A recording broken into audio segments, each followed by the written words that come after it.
आणि महाराष्ट्रातून आता जी आपण संघर्ष 12 तारखेला जे मोठं आंदोलन आहे तुम्हाला माहित आहे ना, 12 तारखेला टेंबी नाका ठाणे माननीय उपमुख्यमंत्री एकनाथराव शिंदे साहेबांच्या घरासमोर आपण जे 12 तारखेला महिला आंदोलन करतोय त्याची मुहूर्तमेढ आज आपण ऐलाने जंग पूर्ण महाराष्ट्रातून आपण धामणगावच्या या धरणे आंदोलन करतो।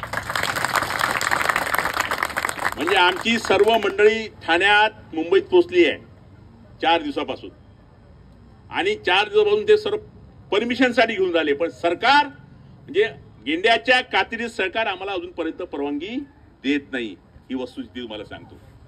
पण तरी आमची मंडळी आज मंत्रालयात पण आहे, पण तरी ठणकावून आम्ही सरकारला सांगतो तुम्ही परमिशन द्या की नका देऊ, पण आम्ही तुमच्या टेंबी नाक्यासमोर बसणार म्हणजे बसणार।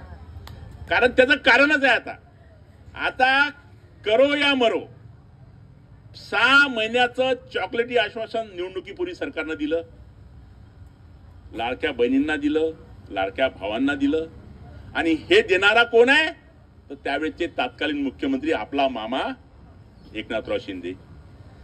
त्यामुळे या आश्वासन देणाऱ्या आता ते सध्याचे उपमुख्यमंत्री समोर म्हणजे आपल्या लाडक्या मामा समोर आपल्याला टेंबी नाक्यावर बसायचं आहे। तुम्ही जे आम्हाला आश्वासन दिलं होतं की 6 महिन्याचा प्रशिक्षण झाल्यानंतर तुम्हाला त्या आस्थापनेमध्ये कायमस्वरूपी तुम्हाला रोजगार देऊ, आणि आता ते मुकले।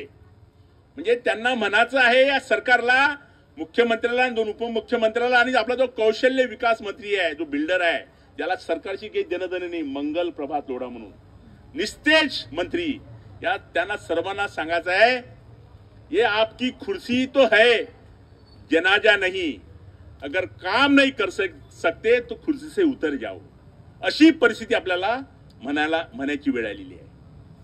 म्हणजे आज आपण कमीत कमी आझाद मैदानामध्ये 25,000 तरुणी आपण एकत्र जमलो, आझाद मैदानावर एक दिवसाचा मोठा महामोर्चा काढला, छत्री मोर्चा काढला, तरी सरकार झुकलं नाही। सरकारनं आपल्या मंडळींना तिथं विधान भवनात बोलावलं, गिरीश महाजनने मध्यस्थी भूमिका केली, तेव्हा त्यांनी आश्वासन दिलं तरी मानले नाही। संविधान चौका नागपूरला 6,000 तरुणांचा मोर्चा झाला तरी मानले नाही। आझाद मैदानावर 24 दिवसाचा आपल्या प्रश्न उपोषण केला 24 दिवसाचं तरी हे मानले नाही। जेव्हा 6 महिन्याचा कार्यकाळ त्यांनी 5 महिने वाढवून दिला, पण तो कार्यकाळ फक्त प्रशिक्षणार्थी म्हणून वाढवून दिला, रोजगार म्हणून नाही। आपली सर्वांची एकमुखी किरण भाऊ मागणी आहे, मनोज भाऊ, की तुम्ही जे निवडणुकीपूर्वी आम्हाला आश्वासन दिलं की या बेरोजगार तरुणाईंना आम्ही कायमस्वरूपी रोजगार देऊ, आमची तीच मागणी आहे। 1,34,000ची टोटल संख्या आहे फिगर, पण ऑफिशियली फक्त 82,000 लोकांनाच लावलेल्या लक्षात घ्या।